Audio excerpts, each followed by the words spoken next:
Hello everyone, welcome you all to my channel. Let's make an idol of Buddha with a very beautiful story of his life. आज से हजारों साल पुरानी इस कहानी के मुख्य किरदार है गौतम बुद्धा, किस्सा गौतमी और कुछ राई के दाने। ये वो समय है जब गौतम बुद्धा को निर्वाण प्राप्त हुआ और वो भारत के गांव शहरों में घूम रहे थे। उसी समय एक शहर में किस्सा गौतमी नाम की एक स्त्री अपने छोटे से बच्चे के साथ रहती थी। ये माँ अपने बेटे से बेहद प्यार करती और उस पर अपना जान झिड़कती।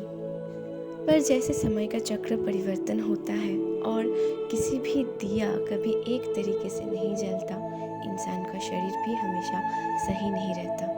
इसी तरह से एक दिन किस्सा गौतमी का बच्चा भी बीमार पड़ता है और जैसे तेल खत्म होने पे दिया बुझ जाता है, उसके पुत्र का भी मृत्यु हो जाता है। पर उसकी माँ किस्सा गौतमी इस सच से अनजान थी। वो अपने बच्चे के शव को हाथों में पकड़ के नगर के सारे घरों में जाके सभी व्यक्तियों से अपने बच्चे को जिंदा कर देने के लिए औषधि मांगती, उनसे प्रार्थना करती। और सारे लोग उसे ये समझाने में व्यर्थ होते हैं कि इस शरीर में बसने वाली आत्मा अब इस लोक में नहीं रहती। उसकी इस लाचारता को देखकर सड़क में बैठे एक बुजुर्ग को बहुत दया आती है उस पर, और वो उसे ये सुझाव देते हैं कि बुद्धा बहुत दयालु है, क्यों ना तुम उनके पास जाकर अपना समस्या बताओ, शायद वो कुछ हल करते। ये सुनकर किस्सा गौतमी को जैसे एक राह मिलता है। वो दौड़ के बुद्धा के पास पहुंच जाती है, जाके उनके चरणों में गिरती है और अपने बेटे को जिंदा कर देने के लिए प्रार्थना करती है। उनके शांत और तेजस्वी छवि को देखकर किस्सा गौतमी को यकीन हो जाता है, यही है जो उनका मदद कर सकते हैं। उसकी ये प्रार्थना सुनकर बुद्धा थोड़ी देर चुप रहते हैं और बोलते हैं, मैं ज़रूर तुम्हारी सहायता करूँगा और तुम्हारे शिशु को जीवन दान दूँगा, पर उसके लिए तो मुझे कुछ राई के दाने की ज़रूरत होगी। क्या तुम मुझे वो ला के दे सकती हो? वो दौड़ के नगर की ओर प्रस्थान करने जाती है। ऐसे में बुद्धा उसे फिर से बोलते हैं, पर याद रखना, राई के दाने उसी घर से लाना जहाँ पे अब तक किसी का मृत्यु ना हुआ हो।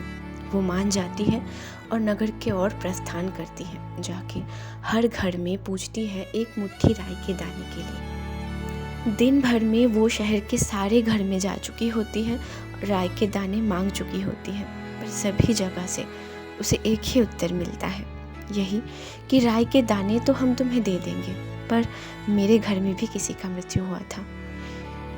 कोई बहुत प्रिय इंसान हमें भी छोड़ के गया है।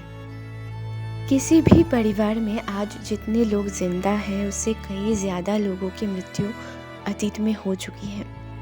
जिंदा बहुत कम ही लोग हैं और मृत्यु जीवन का एक ऐसा अपरिवर्तनीय सत्य है। अब इस बात का उपलब्धि गौतमी को भी हो चुका था, तो वो बिल्कुल शांत हो गई और अपने संतान को जाकर दफना देती है। बुद्धा के पास जाकर उनका धन्यवाद करती है और निर्वाण प्राप्त करती है। अगर उस दिन गौतमी को बुद्धा नहीं मिलते तो इस सत्य का उपलब्धि वो कभी नहीं कर पाती।